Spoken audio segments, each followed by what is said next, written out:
ዘሌዋውያን ምዕራፍ 1-10 መስዋዕት ወይም እግዚአብሔርን ማምለክ። ወደ ተስፋይቷ ምድር ጉዞ ከመጀመራቸው በፊት እግዚአብሔር እስራኤላውያንን በመገናኛ ድንኳን እንስሳትን መስዋዕት ማድረግ ማዕከል ያደረገ የአምልኮ ሥርዓት እንዲኖራቸው ጠለቅ ያለ ዝርዝር መመሪያ በመስጠት እንዴት እንዲያመልኩት እንደፈለገ ገልጸዋል።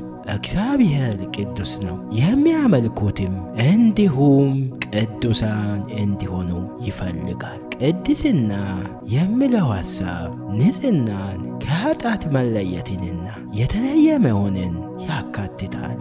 ከምዕራፍ 1-5 እግዚአብሔር 5 የተለያዩ መሥዋዕቶችን ያዘጋጀ ሲሆን እነርሱም በፍቃድ ላይ የተመሠረቱ ናቸው። የመጀመሪያዎቹ 3ቱ ወደ እግዚአብሔር የሚያመለክቱ እንዲሁም የግል መሰጠትን ፈጽሞ ለእግዚአብሔር መገዛትን ለማረጋገጥ የታቀዱ ናቸው። እነዚህ የመጀመሪያዎቹ 3ቱ የሚቃጠል የእህልና የኅብረት መሥዋዕት ናቸው። የኅብረት መሥዋዕት ከ3ቱ በአንዱ መልክ ሊመጣ ይችላል፣ በምስጋና፣ በስለት ወይም በነጻ ፍቃድ። እነዚህ ሁሉ ማዕከል ያደረጉት በአምልኮና የእግዚአብሔርን ማንነት በመገንዘብ ላይ ነው። መሥዋዕቶቹ የተዘጋጁት ለማዳን አይደለም፣ ነገር ግን ከቅዱሱ እግዚአብሔር ጋር ያለውን ኅብረት ጠብቆ ለማቆየት ነው። አብይ ነገሩ ቢኖር ተሳታፊዎቹ ከመሥዋዕቶቹም ክፍል መብላት የሚችሉት የኅብረት አምልኮ መሥዋዕት ብቻ ነው። የመጨረሻዎቹ መሥዋዕቶች ያተኮሩት በኃጢአት በደል ይቅርታን በማድረግ ላይ ነው። እነርሱም የግድ መደረግ ያለባቸው ሲሆን የኃጢአትና የበደል መሥዋዕቶች ተብለው ተጠርተዋል። እነዚህ የታቀዱት ሳይታሰብ ለተሰሩ ኃጢአቶች ይቅርታን ለማስገኘት ነው። እነዚህ አንድ ላይ በደም መሥዋዕት ውስጥ የተካተቱ ናቸው።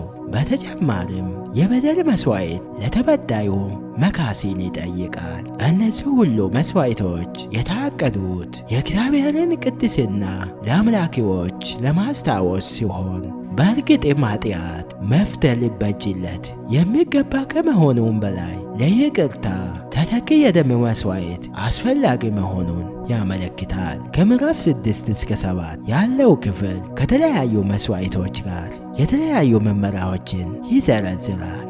ዕብራውያን ምዕራፍ 13 ከቁጥር 15-16 እና ሮሜ 12 ከቁጥር 1 ለክርስቲያኖች የአዲስ ኪዳን መሥዋዕቶች ምን እንደሆኑ ይገልጻሉ። በመቀጠልም በምዕራፍ 8-9 እግዚአብሔር በአሮን ክህነት አገልግሎት ያሉትን ብቸኛ ሕጋዊና ዕውቅና ያላቸው ካህናት አድርጎ አረጋገጠ።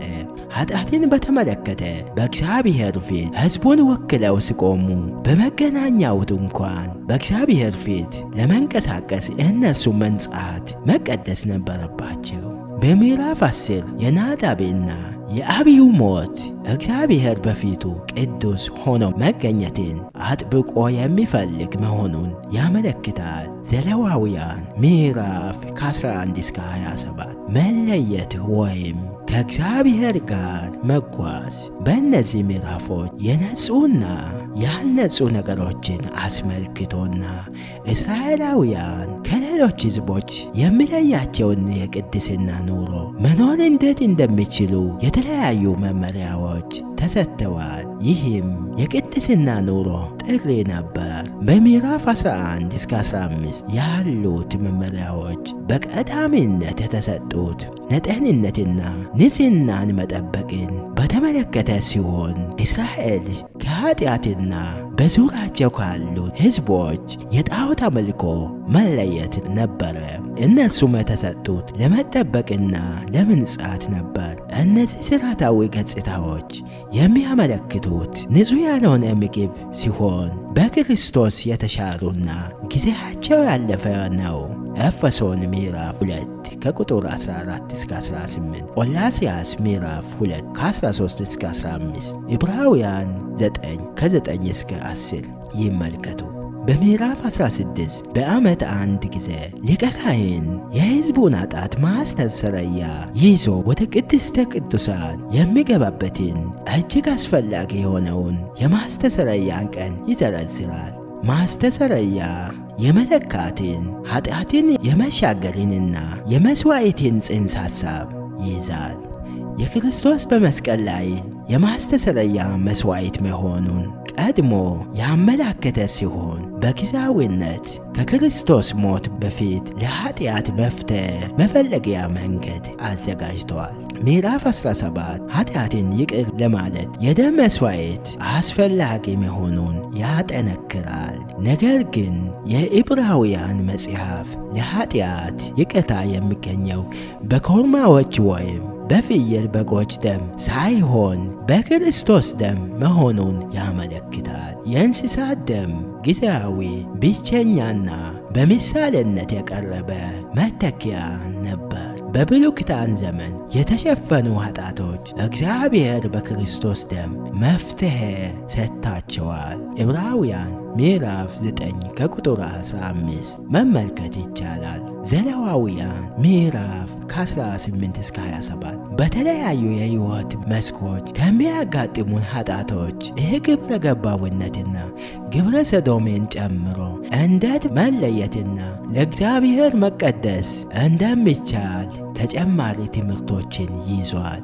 የእስራኤል በዓላትና ቀናት ዝርዝርም ተሰጥተዋል። የዘሌዋውያን መመሪያዎች በሙሉ በዛሬዎቹ ክርስቲያኖች የማይተገበሩ ሲሆን ከቅድስና ኑሮ ጋር የተዛመዱት መሠረታዊ ጽንሰ ሐሳቦች ግን ይተገበራሉ።